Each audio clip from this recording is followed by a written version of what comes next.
Amanda Avril.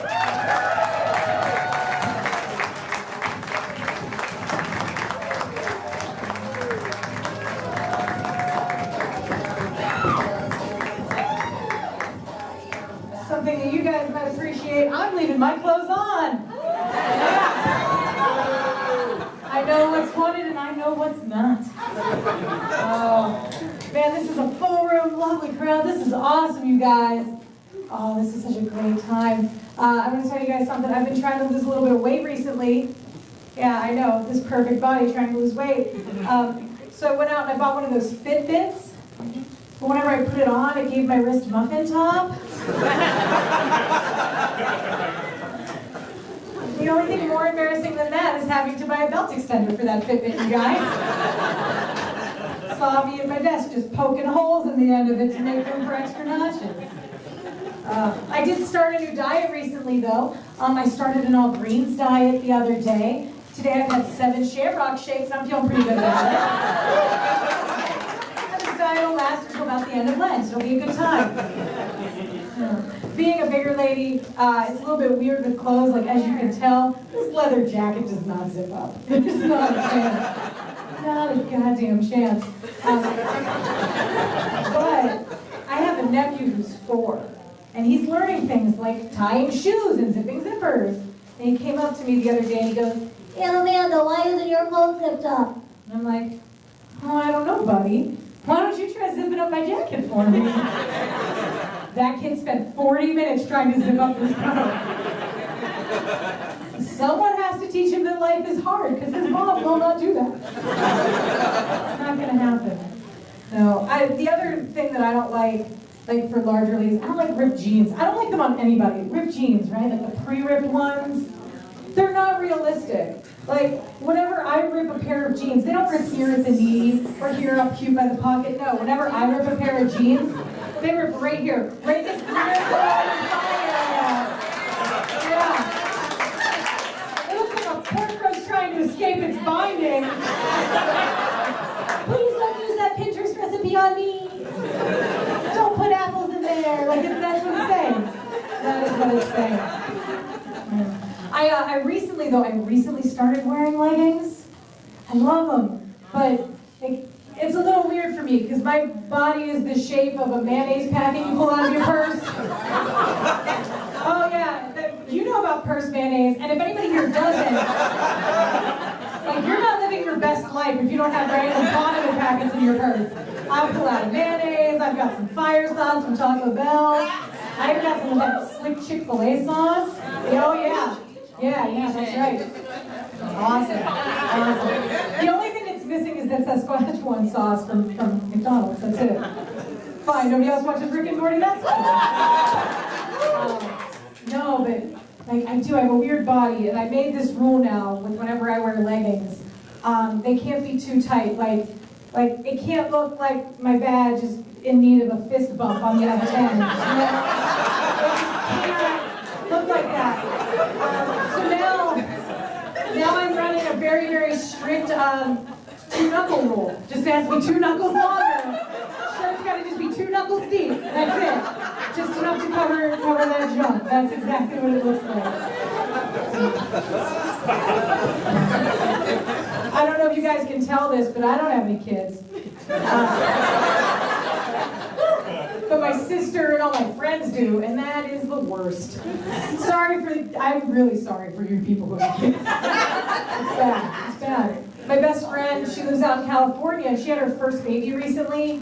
So I wanted to send her a card to congratulate her, but I couldn't find one that says, "You're fucked, see you in 18 years." The worst.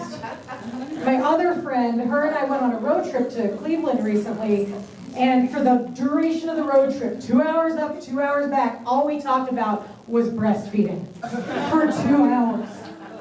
It's like, Minz, I'm sorry, I can't relate to you anymore. The closest I've been to breastfed is just picking popcorn out of my shirt at the movie theater. These double buckets hold a lot. That's what it is. My other friend, she posts her baby's pictures on Instagram and Facebook all the time. We all know those people. Some of us might be those people. That's okay. That's fine. I see you in your LuLaRoe.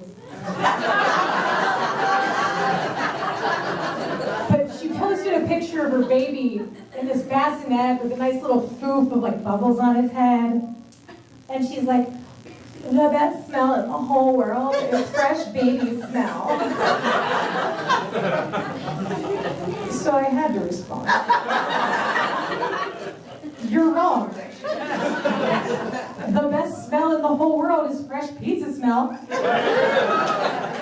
Because people get mad when you take a bite out of a baby. And then you have to spit it out because the mozzarella burnt the roof of your mouth. That's what happened. I learned the hard way that you can't say because that baby was hot online. They take away your Facebook privileges for that. It's pretty rough. Pretty rough. No, because everybody else has kids, I decided to break the mold, and I went out and I got an IUD. That's right, I did. Yeah, I wanted to implant a flag in my uterus before Mike Pence or anyone in the Republican Party did.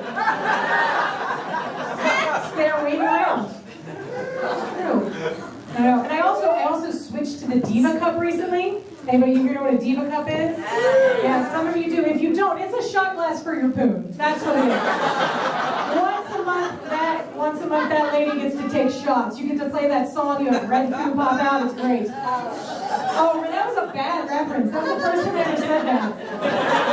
Yeah, red food. Don't use that when talking about a period joke. It's weird. Okay, it's wrong. No, but now that I switched to it, like I noticed on the side of the package, it says, the Diva Cup is not a method of contraception, and I respectfully disagree with that. Because if you say Diva Cup, the amount of times I've said Diva Cup in these past 30 seconds, no one wants to fuck you. It doesn't happen. And there's no room up there anyway, so I think I broke up with my boyfriend. I think he's just not allowed up there anymore. No, I do have a boyfriend, but it's a little bit weird with us right now. We're just hitting a rough patch. And I think it's just because we were both raised differently. Like he was born and raised, like I was born and raised Catholic, you know? And he's just not into butt stuff. He won't even let me stick my pinky up there. And it's being so prude. No, but I'm 32, so I feel like I'm too old for one night stands. So I just do one night sits, just on your face. It's a lot easier, ladies. It's a lot easier. It is. But it's one of the things though that I like. Does anyone else in here like to cuddle? Hell yeah. Yes, I love to cuddle. Everybody who doesn't, that's fine. Whatever, you're losers. But I love to cuddle, but whenever I cuddle, I have to be the big spoon. It doesn't matter if I'm cuddling a man, or a woman, or a stuffed animal shark named Brunhilde that lives in my room. I'm always the big spoon, and one night I was cuddled up with my boyfriend. I had my leg draped over him all like this, all curled up and comfy and relaxed, and I was like, wait a second. What if I'm too relaxed? What if he farts in my vagina? Is that how yeast infections happen? If that fart gets trapped up there for 9 months and gestates, does it become a fart baby like Donald Trump? I know it's not going to come out as a queef because a queef sounds more like this. Right, ladies? So in all of my terror, I go and I take all the blankets and I roll over, and we're in this cute little reverse seashell butt-to-butt position. We just look like the pattern on your grandma's bathroom wall. That's exactly what we look like, just curled up. And I was relaxed again, but I thought, what if I'm too relaxed? What if he farts and it startles my butthole? Can my butthole swallow a fart, you guys? I don't know. WebMD does not know. I'm terrified, and I've had a really bad case of like gingivitis this last week. I don't know what happened. I don't know where that fart went. Needs like some fart tracking system, some fart tracking devices or something. It's real weird. I don't know. I mentioned, I'm gonna leave you guys with this little bit here. Anybody here online date? Nobody wants to admit that they've online dated? Nobody? Nobody? Over there? Good. All right, so some of you guys have did some online dating. That's cool. See, my sister, she's newly single. because her husband was a dick.